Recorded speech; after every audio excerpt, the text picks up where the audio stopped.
Nochebuena 2008. En estas épocas se viven momentos únicos, momentos que solo existen una vez al año. Precisamente eso le pasó a esta niña de 8 años cuando se sorprendió a ver a Santa Claus en su puerta. Toda la familia se encontraba tranquila, ya que estaba acostumbrada a que Santa Claus visite el vecindario. Pero lo que no sabía era que al abrir la puerta, todo se iba a convertir en una pesadilla. Este es el caso de Bruce Pardo, y te lo cuenta Creighton. Bruce Jeffrey Pardo nació el 23 de marzo de 1963 en el Valle de San Fernando, California. Bruce era considerado por sus allegados como alguien inteligente, carismático y un hombre de gran corazón. Era técnicamente la persona con la que todos quisieran estar. Tenía una buena preparación académica y tenía un título en informática. Se había graduado de la Universidad de California. Luego trabajó como ingeniero eléctrico en varias empresas. A lo largo del tiempo, muchos de sus compañeros de trabajo coincidían considerándolo como alguien divertido, bromista y el alma de la fiesta. Este tipo de actitudes lo llevó a conocer a Silvia Ortega en el 2004. Silvia era una madre soltera de 3 hijos. Había trabajado incansablemente para salir adelante sola y cuando conoció a Bruce, pensó que finalmente había encontrado estabilidad, ya que Bruce representaba todo lo que ella quería para darle a su familia. Era un padre presente y veía un futuro con alguien que parecía ser perfecto. Bruce parecía adorar a los hijos de Silvia, pues se comportaba como si ya fuera su padre. Y así fue que a los 2 años se casaron. Pero algo cambió inmediatamente después de la boda. Bruce empezó a tener un comportamiento extraño y dejó de tratar a los hijos de Silvia como propios. Le dijo a Silvia que él no tenía nada que ver con los niños y que ella había elegido tenerlos y esa era su carga. A pesar de ganar aproximadamente 6 cifras mensuales, lo cual era mucho más dinero del que ganaba Silvia, Bruce le exigía que aportara la mitad en todos los gastos de la casa, hipoteca, servicios, comida y además debía aportar a una cuenta de ahorros conjunta a la que ella no tenía acceso, haciendo que Silvia, quien ganaba apenas lo suficiente como secretaria, quedara prácticamente sin dinero cada mes. Pero a Bruce aparentemente le importaba poco esto, pues él se daba algunos lujos como comprarse una Homer, una Escalade y un bote. Pero lo peor no era el control financiero, era lo que Bruce estaba ocultando. Un día, Silvia revisó la declaración de impuestos de su esposo y encontró un nombre que jamás había escuchado: Matthew Pardo, un hijo de Bruce, del que nunca le había dicho una sola palabra. Cuando lo enfrentó, Bruce no tuvo escapatoria y terminó confesando. Años antes de conocerla, había tenido una relación con una mujer llamada Elena Luciano. De esa relación nació Matthew y al principio todo parecía normal, al menos durante su primer año de vida. Cuando el niño tenía apenas 13 meses, Elena salió un momento a comprar algo. Lo dejó al cuidado de Bruce, pero él estaba distraído viendo televisión. En algún lapso de tiempo, el bebé gateó hasta el patio y llegó hasta la piscina.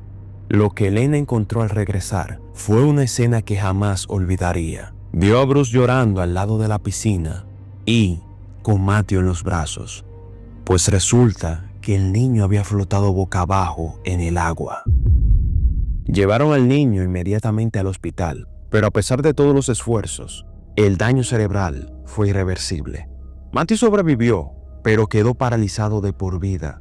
Normalmente en este punto, cualquier persona querría haber intentado reparar el daño, pero Bruce hizo lo impensable.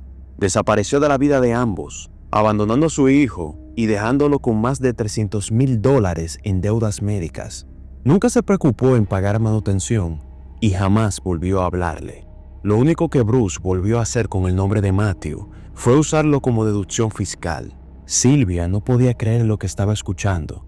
La verdad le cayó como un balde de agua fría. Y sin perder tiempo, esa misma noche, tomó sus cosas y se fue a dormir a otro cuarto. Y una semana después, abandonó la casa con sus hijos. En marzo del 2008, presentó los papeles de divorcio.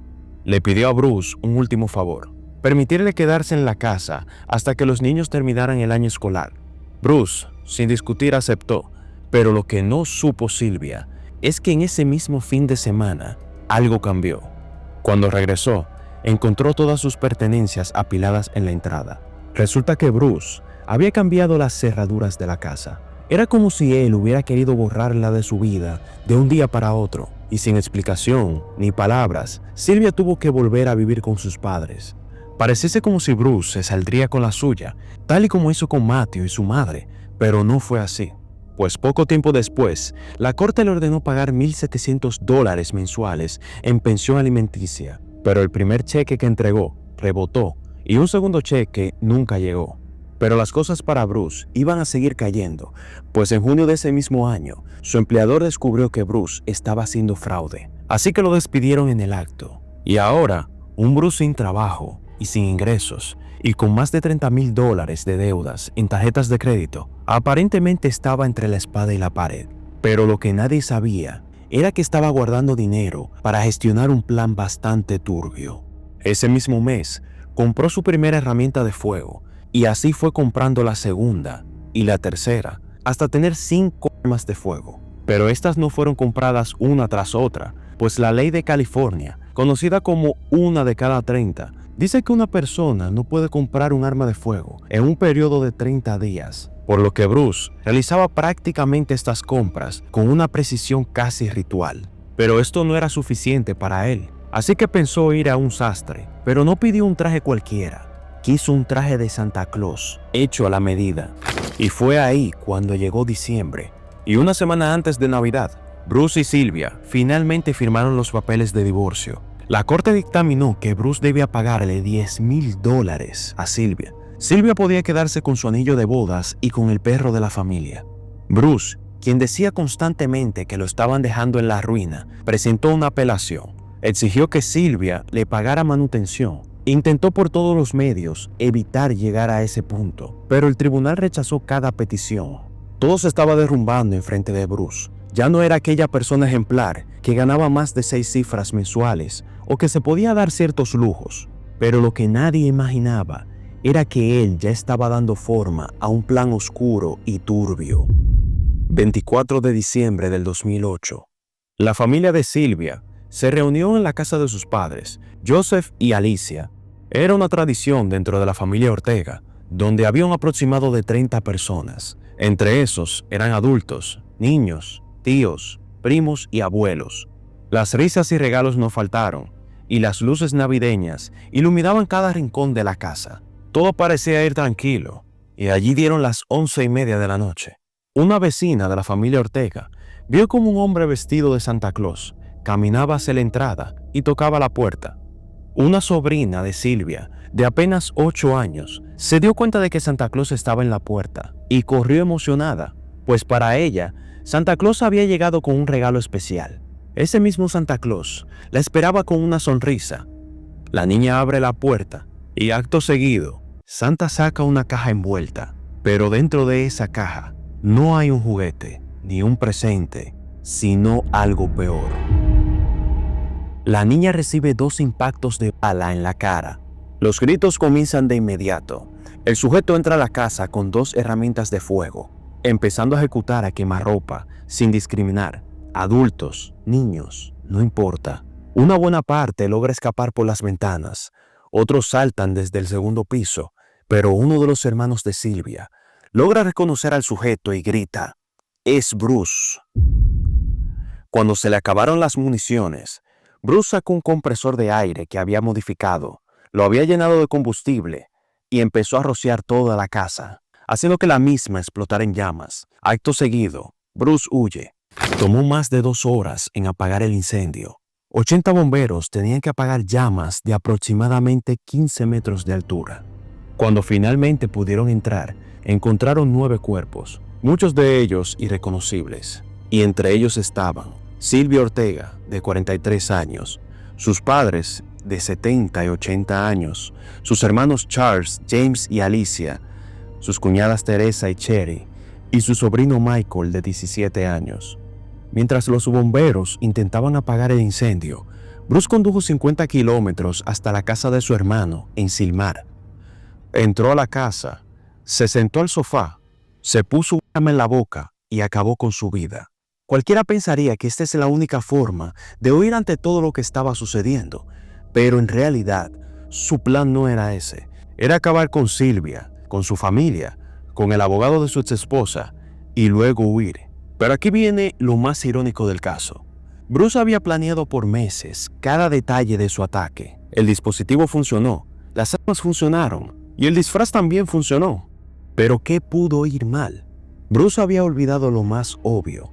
Era Nochebuena. Intentaba hacer el ataque en una casa familiar. Normalmente en esas festividades encienden chimeneas, tienen velas decorativas, hay luces de Navidad. Prácticamente habían múltiples fuentes de ignición abiertas. Cuando roció combustible en un espacio cerrado, creó una nube invisible de vapores inflamables. Estos vapores son más pesados que el aire, pues se expanden rápidamente, y cualquier llama abierta causa ignición instantánea. Bruce no tuvo tiempo de reaccionar. El fuego explotó mientras él aún sostenía el dispositivo, haciendo que su disfraz de Santa Claus se incendiara en segundos, y a su vez, las quemaduras se le propagaron en ambos brazos. Tiempo después, determinaron que hubo una exposición directa a las llamas de aproximadamente 10 a 15 segundos. Sin pensarlo dos veces, subió al automóvil que había rentado, pero no tenía dónde ir, ya que con su disfraz quemado era señal de una inevitable captura. Desesperado, fue a la casa de su hermano, Brad Pardo, y al no verlo en casa, no le quedaba otra escapatoria que acabar con su vida. Cuando la policía llegó, encontraron su cuerpo en el sofá de su hermano. Todavía quedaban restos del traje de Santa en su cuerpo. La gravedad de las quemaduras eran tan grandes que el material estaba derretido en su piel. Atado a su pierna, había un cinturón con $17,000 en efectivo, envuelto en plástico, y a su lado tenía un boleto de avión de ida a Canadá. Pero eso solamente era una distracción, porque afuera, en el vehículo que había rentado Bruce, la policía encontró cientos de municiones, las 3 pistolas restantes y, peor aún, una trampa explosiva. Cuando el escuadrón de bombas intentó desactivarla, el vehículo explotó. Pero ese no era el único auto que había rentado Bruce. Horas después, encontraron un segundo vehículo estacionado frente a la casa del abogado de Silvia. Dentro de él, había mapas de Estados Unidos y México, semanas de comida y agua, miles de dólares en efectivo y un tanque extra de gasolina, lo que nos da a entender que el boleto a Canadá era falso y que él planeaba huir a México en auto. Pero el traje de Santa, el mismo que había ordenado 3 meses antes con tanta precisión, fue su perdición. También encontraron evidencia de que planeaba acabar con su propia madre esa misma noche. Se dice que en todo este tiempo, ella había apoyado a Silvia y a su familia en lugar de Bruce y tenía una muy buena relación con la familia. Incluso había sido invitada a la fiesta de los Ortega, pero decidió no ir porque no se sentía bien. Lo que quiere decir que esa decisión le salvó la vida. Tiempo después se hicieron diversas investigaciones. ¿Por qué Bruce llegó a ese punto? Y muchos concluyeron en el mismo factor. Bruce encaja en lo que muchos criminólogos llaman la teoría del aniquilador familiar. Este tipo de perfil tiene características como ser controladores obsesivos, narcisistas que no pueden tolerar la pérdida de estatus o dignidad, y en el 60 o 70% de los casos acaban con su vida después del crimen. Pero para Bruce este último no fue un acto impulsivo, sino una decisión calculada. Su plan ya había fallado, el dolor era insoportable y la captura era inevitable. En su mente retorcida, acabar con su vida era la única forma de recuperar el control, como si fuera el último acto de poder sobre su propio destino. Pero no todo es malo. ¿Recuerdas a la niña de 8 años que abrió la puerta? Pues ella sobrevivió y hoy vive para contarlo. Pues ella se llama Katrina Yusefpolsky y a la fecha de haber subido este video, tiene 25 años. Su madre Leticia y su hermana también sobrevivieron al suceso. Katrina había perdido a 9 miembros de su familia, pero eso no permitió que ese suceso la definiera. Su madre Leticia también hizo una participación importante en su vida, pues ella le enseñó a Katrina y a su hermana a no darle poder al desastre que dejó Bruce. Les enseñó a seguir celebrando la Navidad, a asociar a Santa Claus con cosas buenas, a honrar a sus seres queridos, a vivir con propósito.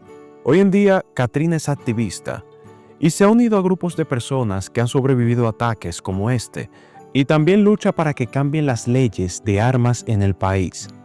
En una de las entrevistas que le han hecho recientemente, ella ha dicho: y cito: "Mi familia está viendo que finalmente voy a hacer una diferencia y luchar por algo que necesita ser cambiado. Estoy luchando por ellos". Bruce Pardo destruyó vidas esa Nochebuena, causó dolor inimaginable, dejó cicatrices que tal vez nunca sanarán completamente, pero lo que no pudo destruir fue el espíritu humano. No pudo quebrar a esa niña de 8 años que decidió convertir su trauma en un propósito para alzar la voz y buscar un cambio. Cada Navidad, la familia Ortega se reúne, pero lamentablemente sin esas 9 personas que en algún momento fueron parte de la misma. Pero la familia no se detuvo y pese al dolor, siguen honrando su tradición navideña y probablemente continúen en los años que vendrán. En este caso conocimos quién fue Bruce Pardo, sus motivos y entendemos qué pudo haber salido mal. Pero no todos los casos tienen respuestas tan claras. Hay otros casos donde las preguntas superan las respuestas, casos donde la verdad permanece oculta. Y precisamente esto le sucedió a esta joven, el cual te dejo el caso en pantalla para que lo veas. Y una vez más, te lo contó Kraitan. Felices fiestas y nos vemos en la próxima.